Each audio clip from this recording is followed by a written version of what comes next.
great question. I mean, from my perspective, it's Happy to answer any questions that our viewers would have. sure.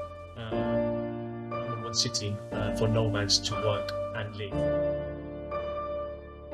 Hi, my name's George. I'm one of the co-founders here at Bellingtons Property Group. I'm joined today by Pelayo, my other co-founder.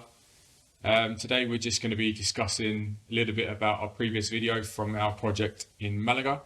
We're going to be going through some questions we've received so far, and just updating you guys a little bit more. Yeah, just as George said, after we filmed our first video, we did receive a lot of comments and questions that viewers had. And I think it's a great chance for us to clear those questions and doubts that the investor may have. Absolutely. So I think we have 6 or 7 questions that we received. One of the first ones, which is I think one of the biggest ones and most important ones, is what are the biggest challenges that we faced when we first got involved in Malaga? And Okay. I think it's a great Great question. It's a great question. I mean, from my perspective, it's the process is the same. You know, you go about it the same way as if you're going to be buying a property or doing a property here in Marbella as you would be doing in Malaga. The main difference to me was obviously it's a new market to us. We didn't have any real connections in the area, so we had to form new relationships. Yeah.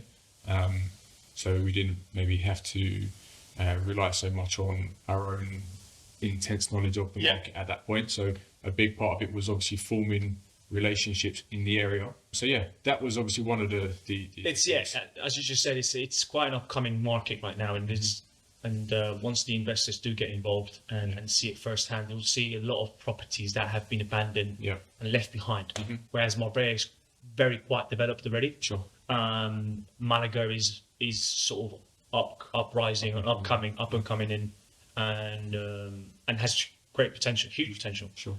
So we do see a lot of properties that have been completely left behind, abandoned, and very hard to get in contact with. Sure. So unless the owners, we might come across owners that have owned the property for 40, 50 years and just sort of half left it there. Sure. Now, in the last 5 to 10 years, we have seen a major international investment coming into the city, and people knocking on their door saying, "Oh, do you want to sell your property? What are you going to do with this?" And unless they have that vision where we have of seeing Malaga in the next 5 to 10 years, or they don't have the funds to do so. Sure. They need to rely on international investments, and I think that is where we've hit the jackpot, really. I mean, where we were a year ago, which is where we sort of started our new phase and our new objectives in Malaga, to where we are now. We've achieved so much. Absolutely. We've gained so much knowledge. We do know owners that know people that are selling, Sure. relying on architects, construction companies that also have properties that they may have for sale. We have that close professional circle that we can rely on, and I think that is what differentiates us from the rest. Another challenge that we also need to mention is in terms of licensing. Sure. As you well know, obtaining licensing in Malaga was where any other major city is quite a complex procedure. And we're not perfect, and we've been learning on the way. But yeah, some of the projects that we buy, we buy with a license. Some of the projects don't have a license. That's key, isn't it, really? Because maybe just explain a little bit the difference between, from an investor's perspective, having a project with a license ready to go versus a license that you have to obtain yourself. So ideally, when you buy a project, if the project doesn't have, or let's say you buy a property first, the first thing you do is you assign an architect. The architect will draw up the basic project and then present it to the town hall. The town hall will come back with their annotations in simple terms, saying, "Oh, you need to change this, you need to change the size of the bedrooms, you need to move the staircase somewhere else," whatever. They'll have annotations. From then on, you will submit your next project, still considered as a basic project. Once all the annotations and everything have been fixed, more likely be approved. This is in a time frame from 6 to 9 months, or maybe 3 to 6. Well, let's say 3 to 9. Depending on how quick the architect can get the project presented. After that, If it's granted, you will have to present a execution project, they call it, which is a more detailed project, which it's a 150 page document. And again, this will be the architect doing it. That'll take a further 3 months. Once that's also granted, and assuming, which I'll get into it later, assuming that the property is not in the historical center, which is a very small area inside Malaga, it wouldn't need to go to a further government body, which is in this case called Cultura, which will have to extend your licensing and the procedure or the steps for another year. So you'll have to wait for another year because, as you know, without getting too much depth, being a historical center, majority of the estates in Malaga are protected. So you have to you need to abide by the rules of that city itself. So you have to go through another segment of the government. But anyway, once the execution project is presented, you'll be granted your license, and then that's when you start sort of doing your renders, doing the designs of what you want to do, and start making contact with the construction companies and finding out, well, this is the project that we want to do. How much is it going to cost us? And then you start the negotiation and stuff like that. That's, in simple terms, that's the whole process of purchasing a property without a license. The other scenario is buying a property with a license. So the previous investor or property owner would have bought the property, would assign an architect. That's the best case scenario, right? Yeah. So if you're the investor, you will come and you buy a property, say 15 years ago. You decide not to develop yourself. You assign an architect. He would have done your basic project, would have presented it, would have been approved. And then instead of developing it or executing the project, you decide to sell it with the project. So then any investor will come in and buy that project. You can amend to certain extents, which is another question that we do receive. Is if you do present a basic project at the beginning or an execution project, can you alter or change? You can, not to bigger scales. You can't move from 12 bedrooms to 16 bedrooms. You can bring it down. You can sort of amend dimensions to a certain extent. The laws are quite complex, so you do have to rely on the architect in this case, but you can make small changes. So as I said, that would be the ideal situation. You buy the property with a basic project, your money gets to work as soon as possible. Exactly. I mean, that's the key point, isn't it? For any investor looking at this from a financial point of view, if you're putting X into the project and then you have to wait 6, 9, 12 months, whatever the process may be to obtain the license, your funds are sat there, they're not really working for you. The key thing with buying a property with a license already approved, your money will get to work straight away. You're earning interest or a return on your profit far sooner, which is going to make the investment a lot more profitable. I don't discourage investors not buying properties without a project, because the valuation or revaluation of the plot of the property every year is going up in Malaga. So even if your money is stagnated, because it doesn't have a license, remember you're buying, in this case, you're probably buying a property at a discount. You're fine. The money is revaluing and is making. It's case by case, isn't it? It is case by case, but the city is receiving a lot of international investments.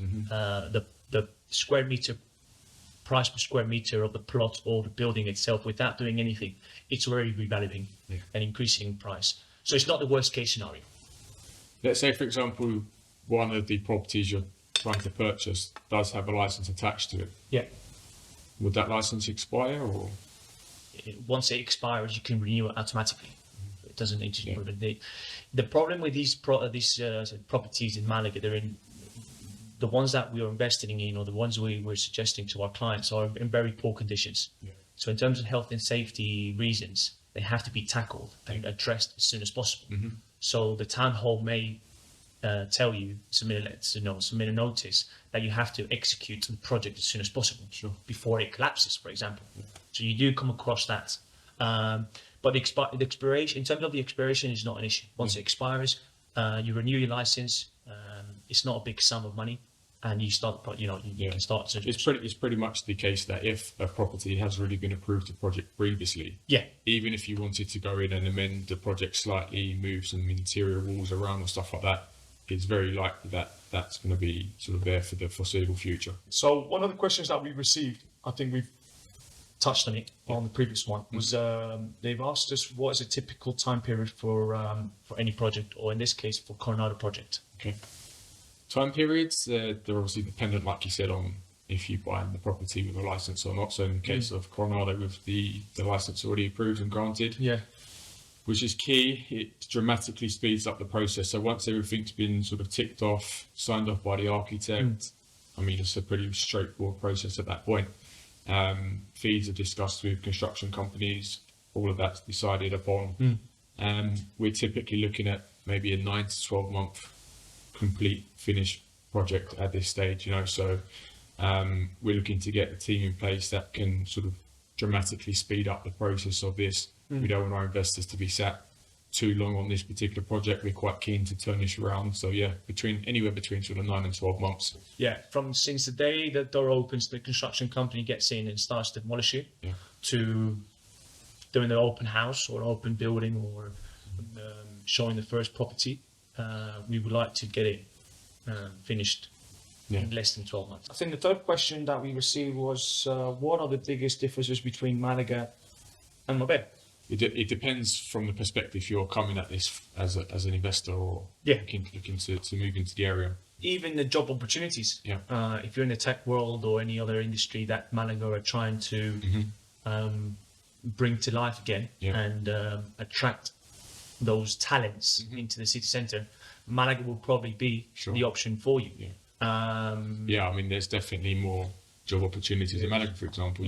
As you said, you mentioned the tech sector there. You've got the likes of Google, Oracle, Hawaii, big companies there that sort of obviously generating jobs for the city. So not just the tech sector, but obviously since COVID, I think we've seen a lot of increase in terms of digital nomads, people working. I agree.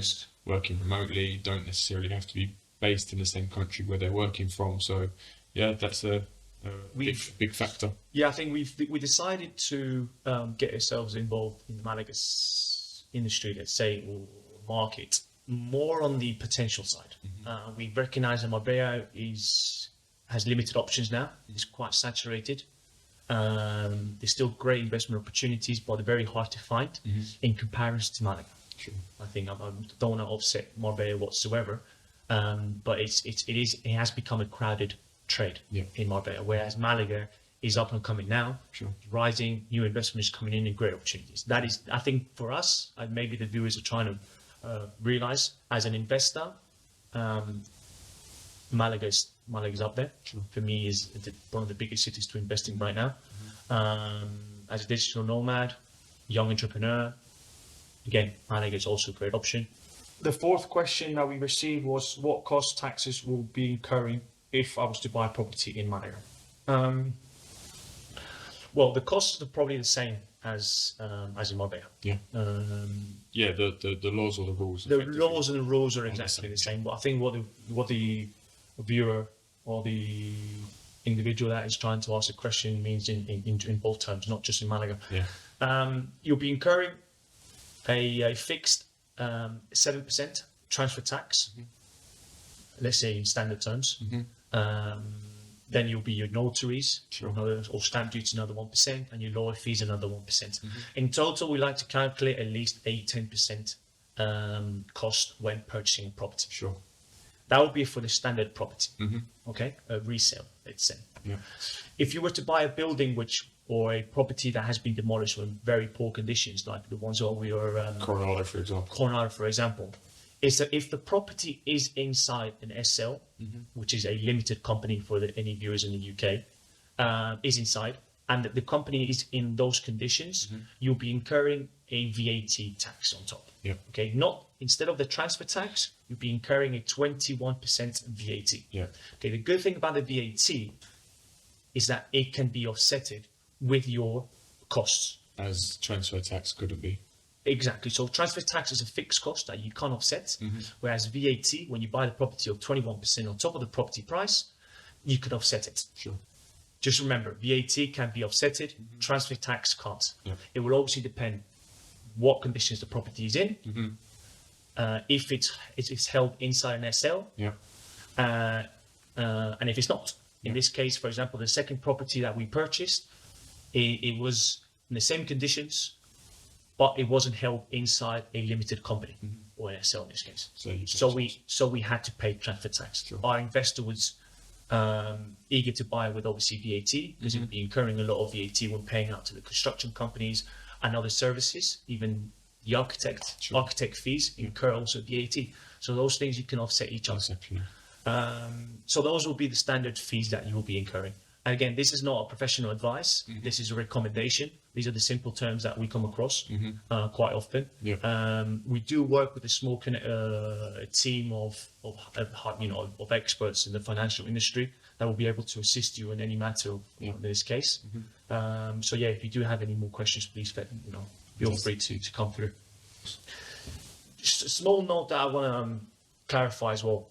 Maybe the viewers have seen it before, but this is quite complex. If you do create an SL or limited company here in Spain with a sole purpose of investing and promoting properties, you have a time period of 5 years to reduce your transfer tax from 7% to 2%. Which is huge. Which is huge. Yes. Last but not least, shame it's finishing so early. Yeah. How confident are you in these projects and how much risk is involved? I'm going to let you start with that one. Okay. How confident am I? Yeah, obviously it's a new sector for us. It's a new challenge as a company, but it's something that we've always kind of had in mind. We never had the objective to start the company and just typically be that Marbella real estate. I think there's so many of them already. We wanted to challenge ourselves. We wanted to move into different areas. Obviously, at some stage in the future, we'd like to. We will be definitely for sure opening up a physical office in Malaga. Yeah, I mean that's our objective in the next 12 months, isn't it? To be able to manage our projects from Malaga, not from Marbella. Yeah, so we do still travel 2-3 times a week to Malaga, but we want to establish ourselves there. Yeah. So I mean, in terms of, like you said, establishing and growing the company, it's something that we've always wanted to do. This is the first steps in doing so. Yeah, I'm very confident, to be honest. I maybe stupidly confident. No, I mean we have incurred a few problems already. Yeah. But that is that's a sort of the game we play. Every investment has risk associated to it. We're trying to touch those products that have slight problems that can be fixed with help of confident people or professional people that we have in place in Malaga, so that we buy a property at a discounted level. Yeah, I mean it's about kind of striking the balance, isn't it? Because with anything, the less risk, the less reward. Exactly. Effectively. So we're trying to find that balance where we're taking on projects that do have risk attached to them, but calculated risk. Probably the biggest risk that any investor will come across would be licensing, obviously, in the time frame. So any investor that comes in saying, I want to put my money to work in the next 12 months, and then there's a problem with the licensing, and that gets delayed another 6 months or another year.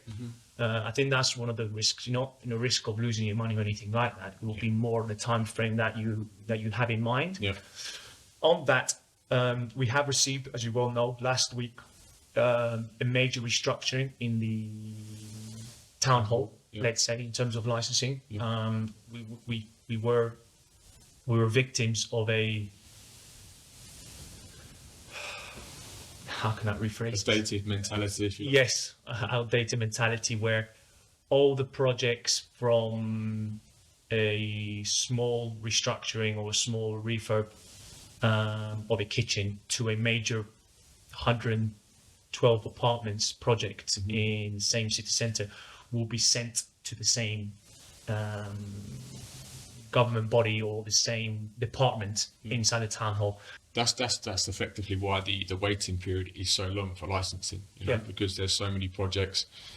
Doesn't matter the size of them, as you said, whether it's a simple renovation to a complete reform of a building. I mean, that's basically going to reduce the risk. It's going to bring down the time frame waiting for applications, which is a good thing. So I think that's pretty much it. Yeah. Thank you for the questions, guys. Yeah, thank you so much for the questions. We would like to do this on a regular basis. We're happy to answer any questions that our viewers would have. Sure. Thank you for your time, George. And talk to you soon. Bye bye.